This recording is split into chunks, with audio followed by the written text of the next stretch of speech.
ये happy home multi channel का प्रसारण है सीधे आपके सामने। Focus Hindustan Mumbai news channel पर आप सभी का स्वागत। मैं हूं माजिद सिद्दीकी। दुआ सलाम आदाब, जय भीम। हक और हकीकत को बताने वाले खामोश बैठे हैं, सच बोलने वाले पर इल्ज़ाम। आने वाला वक्त ही बताएगा। वीडियो को आखिर तक देखिए। सबसे पहले फोकस हिंदुस्तान को सब्सक्राइब करें, लाइक करें, शेयर करें और अपने कमेंट जरूर भेजें। समाज को जगाने के लिए आपकी ज़रूरत है। मैं फिर आऊँगा ताज़ा खबरों को लेकर। माजिद सिद्दीकी, जय हिंद।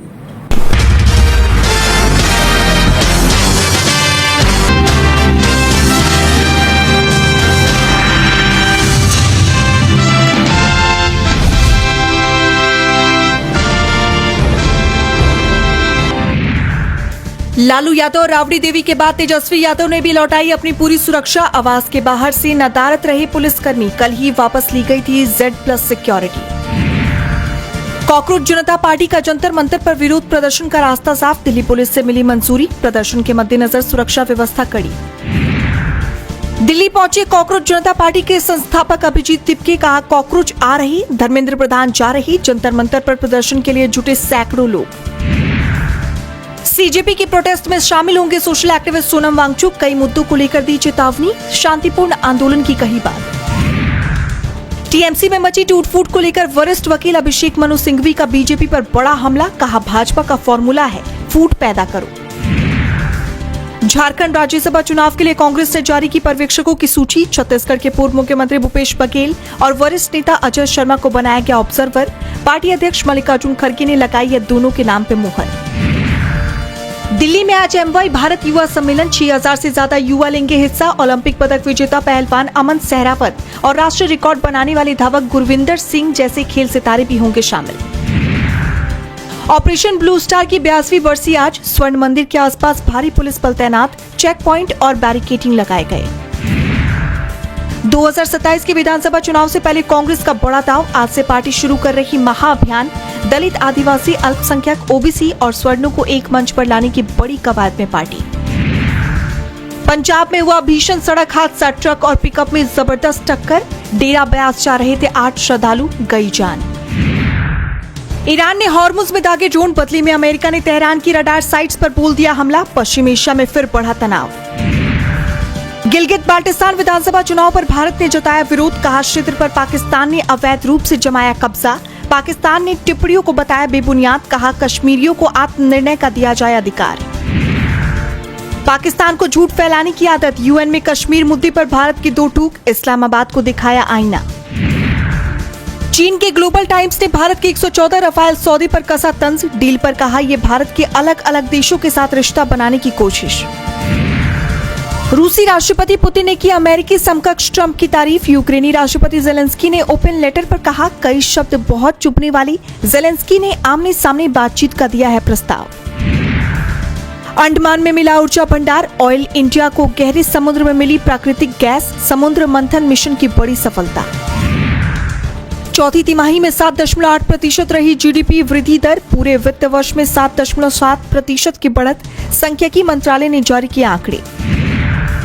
महाशक्ति बनने की राह पर भारत, 2060 तक ग्लोबल GDP में चीन को पछाड़ देगा देश। वर्ल्ड इनइक्वालिटी लैब का दावा।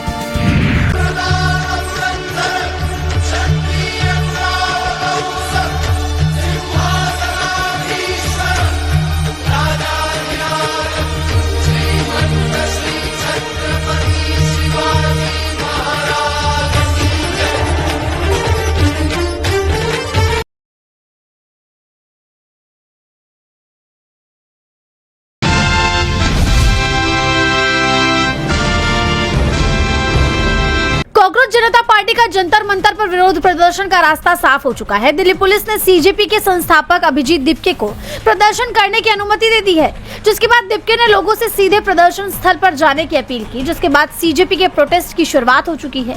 सैकड़ों की संख्या में लोग जंतर मंतर पर जमा हुए, जिसमें खुद फाउंडर अभिजीत तिपके भी शामिल है। प्रदर्शन के दौरान शिक्षा मंत्री के खिलाफ नारे लगाए गए। जैसा आप जानते हैं कि अभिजीत तिपके आज ही अमेरिका से दिल्ली पहुंचे और भारत में लैंड करते ही कॉकरोच जनता पार्टी के फाउंडर अभिजीत तिपके का पहला रिएक्शन सामने आया। एयरपोर्ट से बाहर निकलते हुए दीप्ति ने हाथ में बाबा साहेब अम्बेडकर की किताब को लेकर दिखाते हुए साफ कहा कि शिक्षा मंत्री धर्मेंद्र प्रधान को इस्तीफा दे देना चाहिए। पेपर लीक के चलते 5 बच्चों ने खुद की जान ली है। वहीं इस प्रदर्शन में आम जनता और सीजेपी को समर्थन देने वाले लोग तो शामिल हैं ही, साथ ही कई बड़े चेहरे भी इस प्रदर्शन में शामिल होने वाले हैं। सोशल एक्टिविस्ट सोनम वांगचुक ने सीजेपी के इस प्रदर्शन में शामिल होने और इसे खुलकर समर्थन देने का ऐलान कर दिया है। उन्होंने साफ कहा कि वो 6 जून को दिल्ली आ रहे हैं। 6 जून को मैं आप लोगों से मिलने दिल्ली आ रहा हूं लद्दाख से, और मिलूंगा जंतर मंतर पर। इस दौरान वांगचुक ने यह भी कहा कि अगर सीजेपी के प्रदर्शन के दौरान अभिजीत दिप्के को गिरफ्तार किया जाता है या किसी भी तरह से प्रशासन और सरकार की मनमानी देखी जाती है तो खुद वांगचुक एक बार फिर से अनशन पर बैठ सकते हैं, जो इस बार 6 हफ्तों का होगा। किसी वजह से उन्हें कल गिरफ्तार किया जाता है तो मैं मजबूरन, मैं भी चाहता नहीं हूं मगर मजबूरन फिर अनशन पे जाऊंगा कल ही से, और इस बार ये 6 हफ्तों की होगी, यानी कि 42 दिन का अनशन। तो मैं तो तैयार हूं ये सब करने के लिए। सीजेपी के इस प्रदर्शन को लेकर सुरक्षा व्यवस्था कड़ी कर दी गई है। वहीं महाप्रदर्शन को लेकर यह भी माना जा रहा है कि अब मोदी सरकार के पास धर्मेंद्र प्रधान का इस्तीफा करवाने के सिवा कोई दूसरा रास्ता नहीं बचेगा।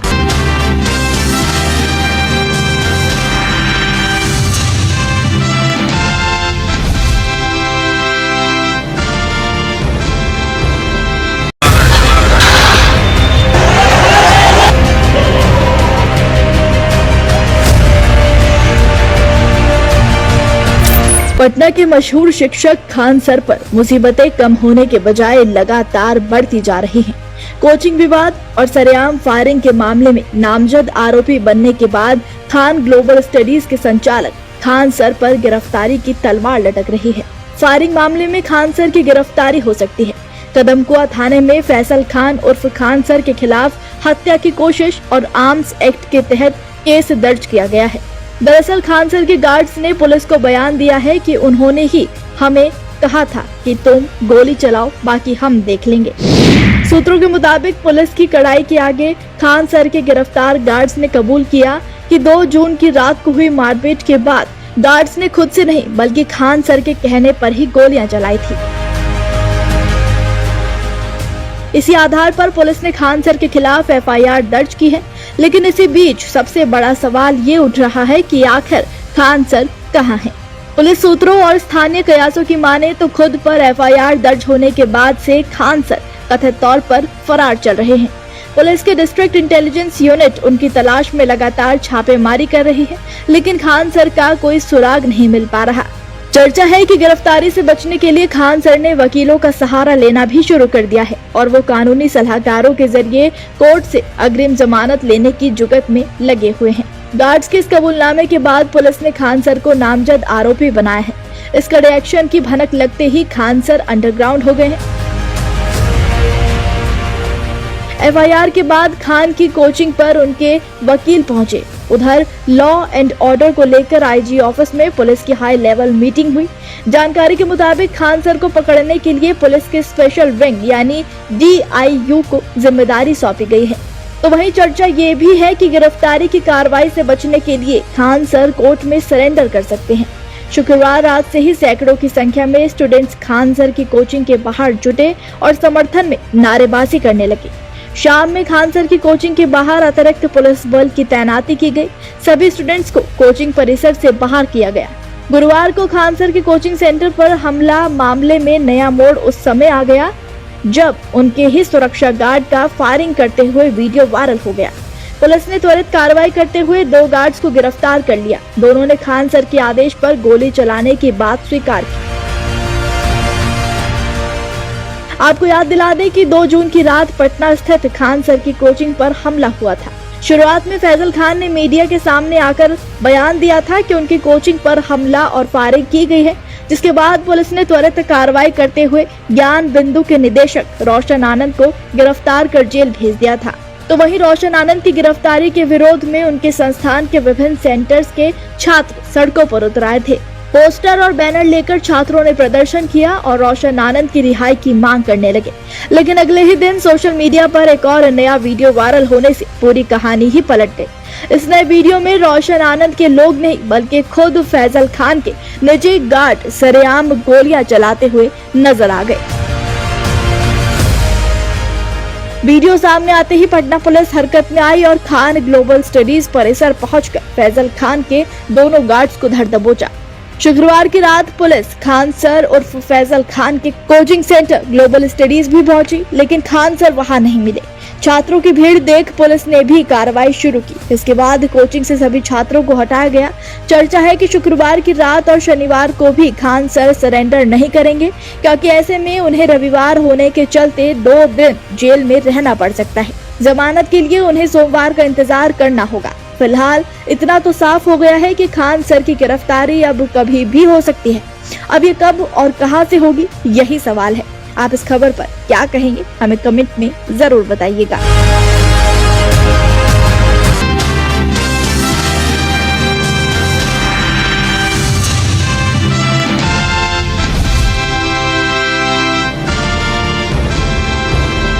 मणिपुर में हिंसा रुकने का नाम नहीं ले रही है। अभी बीएसएफ जवान और उसके परिवार के ऊपर हुए हमले का मामला थमा भी नहीं था कि इस बीच एक और घटना घट गई। मणिपुर के कांगपोकपी जिले के लाइबोल खुल्लेन गांव में 5 जून की सुबह करीब 4 बजे उग्रवादियों ने हमला कर दिया। इस हमले में एक महिला समेत 3 लोगों की जान चली गई, जबकि 7 घरों को आग के हवाले कर दिया गया। इसे लेकर कुकी जो समुदाय की प्रमुख संस्था कुकी इनपी मणिपुर यानी KIM ने NSCN और ZUFK पर हमले का आरोप लगाया है।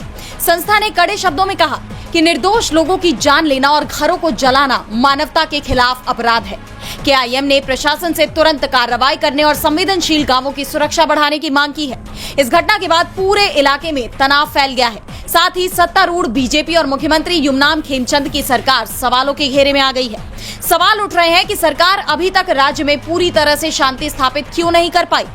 एक तरफ तो सीएम खेमचंद केंद्रीय गृह मंत्री अमित शाह और पीएम मोदी को ये कहते हुए धन्यवाद कर रहे हैं कि बीजेपी के शीर्ष नेता शांति और सुरक्षा सुनिश्चित करने के लिए समर्थन दे रहे हैं।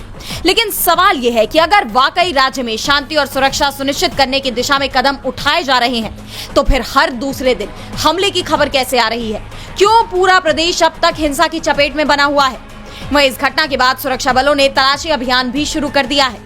लेकिन ये सवाल अब भी बरकरार है कि मणिपुर में आखिर शांति कब आएगी, कब वहां की जनता सुकून की नींद ले पाएगी।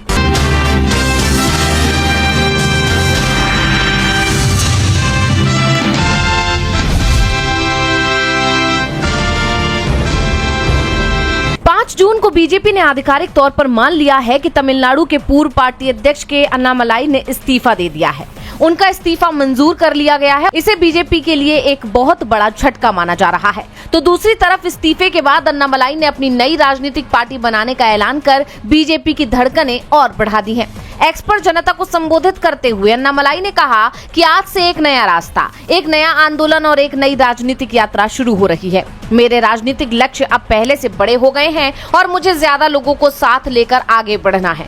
बीजेपी में रहते हुए मैंने कभी भी तमिलनाडु की पहचान, संस्कृति और राज्य के जल अधिकारों जैसे मुद्दों पर समझौता नहीं किया। मैंने 4 दिसंबर 2025 को ही पार्टी नेतृत्व को अपने इस्तीफे की इच्छा से अवगत करा दिया था, लेकिन मुझसे चुनाव प्रक्रिया पूरी होने तक इंतजार करने को कहा गया। मेरे सामने हमेशा यह असमंजस रही है कि मैं पहले भाजपा का कार्यकर्ता हूं या तमिलनाडु का बेटा। आखिरकार मैंने अपने रास्ते पर आगे बढ़ने का फैसला किया। अब मेरी नई राजनीतिक पार्टी आगामी तमिलनाडु विधानसभा चुनाव में हिस्सा लेगी। यानी जिस नेता को बीजेपी तमिलनाडु में अपना सबसे मजबूत चेहरा मानती थी, वो अब सीधे तौर पर बीजेपी के खिलाफ राजनीतिक मैदान में उतरने की तैयारी कर रहा है। दरअसल अन्नामलाई की पार्टी छोड़ने की अटकलें पिछले कई महीनों से लगाई जा रही थी। यहाँ तक कि केंद्रीय गृह मंत्री अमित शाह ने भी उन्हें मनाने की कोशिश की थी, लेकिन आखिरकार सभी कोशिशें नाकाम साबित हुई। अन्नामलाई का इस्तीफा ऐसे समय में आया जब तमिलनाडु में बीजेपी पहले ही कमजोर स्थिति में नजर आ रही है। 2026 चुनाव में पार्टी का प्रदर्शन बेहद निराशाजनक रहा था और बीजेपी राज्य में महज 1 सीट जीत सकी थी। राजनीतिक जानकारों का कहना है कि अन्नामलाई के पार्टी छोड़ने की पटकथा चुनाव के दौरान ही लिखी जाने लगी थी। बीजेपी की उम्मीदवार सूची से उनका नाम गायब रहने के बाद से ही अटकलों का दौर शुरू हो गया था और फिर दिल्ली में शीर्ष नेतृत्व से उनकी मुलाकातों ने इन चर्चाओं को और तेज कर दिया और अब उन्होंने बीजेपी का साथ छोड़ ही दिया।